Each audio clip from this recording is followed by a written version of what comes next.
Приветствуем наших подписчиков и гостей канала Эзотерика для тебя. Друзья, мы вас всех приветствуем в изобилии и достатке. Друзья, в этом видео мы хотим с вами уделить внимание 25 июня, поговорить, что это за день такой, как Петр Солнцеворот, что нужно съесть в этот день, чтобы разбогатеть, а также какой обязательно нужно сказать молитву Солнцу для того, чтобы в вашей жизни всегда было изобилие, достаток и благополучие. Обязательно досмотрите это видео до конца, чтобы знать, как правильно провести день, а также что можно и что нельзя сегодня делать по народным приметам. Также обязательно подписывайтесь на канал Эзотерика для тебя, ставьте лайк этому видео и поделитесь этим видео с теми, кому вы желаете мира, любви и гармонии. 25 июня церковь отмечает День Петра Солнцеворота. И в этот особый день действует древняя традиция «Есть одно блюдо», которое поможет вам быстро разбогатеть. А народные приметы на 25 июня помогут еще и этому желанию сбыться. Сегодня по церковному календарю День Петра Солнцеворота или по-другому Петра Афонского. Сегодня еще продолжает отмечаться летнее солнцестояние, и наш день постепенно начинает становиться короче, а ночи становятся длиннее. И энергетика Солнца все еще сильна и активна, поэтому все люди обязательно слушают народные приметы на 25 июня, чтобы их жизнь стала лучше и счастливее. Поэтому именно сегодня, 25 июня, обязательно начните день с приветствия Солнца. Светило раскрывают объятия на рассвете, днем. Постарайтесь его радостно встретить. И в этот день, 25 июня, загадать желание. Восхваляйте сегодня солнышко. И для того, чтобы сегодня встретить солнце, именно 25 июня рекомендуется выйти на улицу и желательно подняться на самое высокое доступное место. В древности люди восходили на самые высокие холмы. Конечно же, сейчас у жителей городов есть возможность подняться на крышу многоэтажного дома. Но если у вас такой нет, ничего страшного, тогда в таком случае выйдите к солнышку, на балкон, на улицу. И давайте поговорим о молитве, которую нужно сегодня сказать именно в этот день, 25 июня.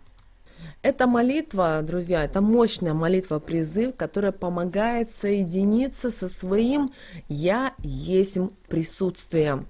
Если повторять ее сначала медленно, а затем все быстрее и быстрее, то в конце концов вы можете достичь состояния, при котором ваш разум соединится с молитвой и будет продолжать повторять ее, даже уже после окончания прочтения этой молитвы. Когда слова будут понятны, и вы уже и можете время от времени во время прочтения этой молитвы закрывать на пару секунд глаза, далее читать молитву и представлять тот свет, который наполняет все ваше тело, ваше сердце и ваш разум, душу, сияет и пылает огнем. Желательно читать эту молитву сегодня, 25 июня, на протяжении всего дня, потому что божественность, которая пребывает внутри, будет появляться по отношению ко всему извне. Итак, слова молитвы следующие. «О могущественное присутствие Бога! Я есмь! Я призываю Твой свет, заливающий всю землю, в мою жизнь, в мой ум, в мой дух и в мою душу. Сияй и пылай во мне своим огненным белым светом. Разорви оковы тьмы, невежества и предрассудков. Заряди меня великой ясностью и чистотой Твоего огненно-белого света. И с каждым днем я становлюсь все более полным Твоим проявлением». После этих слов вы можете поклониться солнышку и произнести то самое заветное желание или просьбу, которую вы хотите, чтобы она исполнилась. А еще по народным приметам 25 июня говорят о том, что это очень удачный день для рыбалки.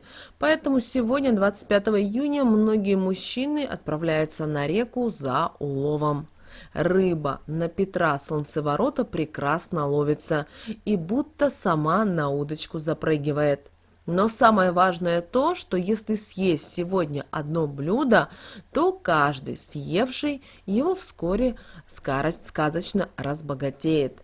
И вы, наверное, будете удивлены, но этим блюдом является уха. Причем, чем она будет наваристей, тем больше денег она вам привалит.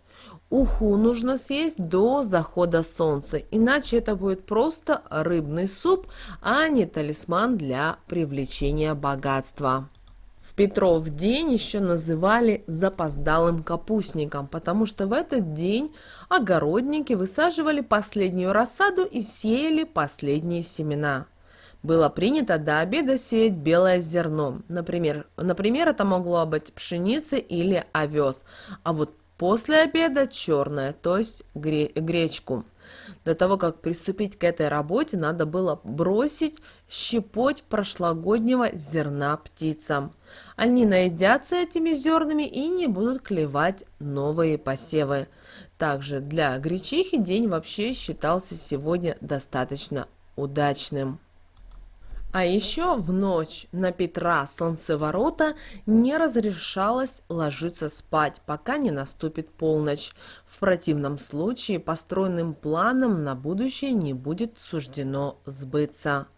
И если задуманное вслух произнести до полуночи, оно должно обязательно будет реализоваться.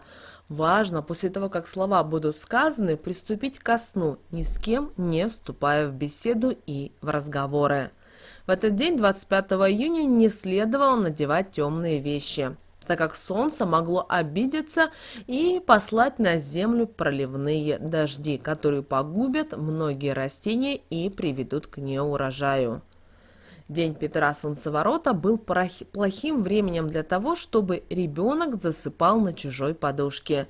В этом случае к нему будут часто заглядывать ночные страхи.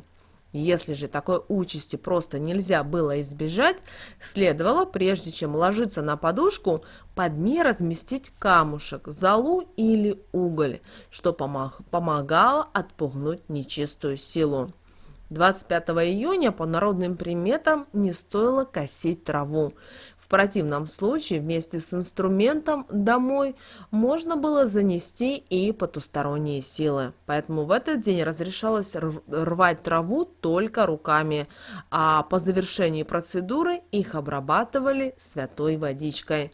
Вот, друзья, у нас с вами такой был день 25 июня, день Петра Солнцеворота. Обращайте внимание на народные приметы и обязательно именно в этот день обратитесь к солнышку и прочитайте особую молитву.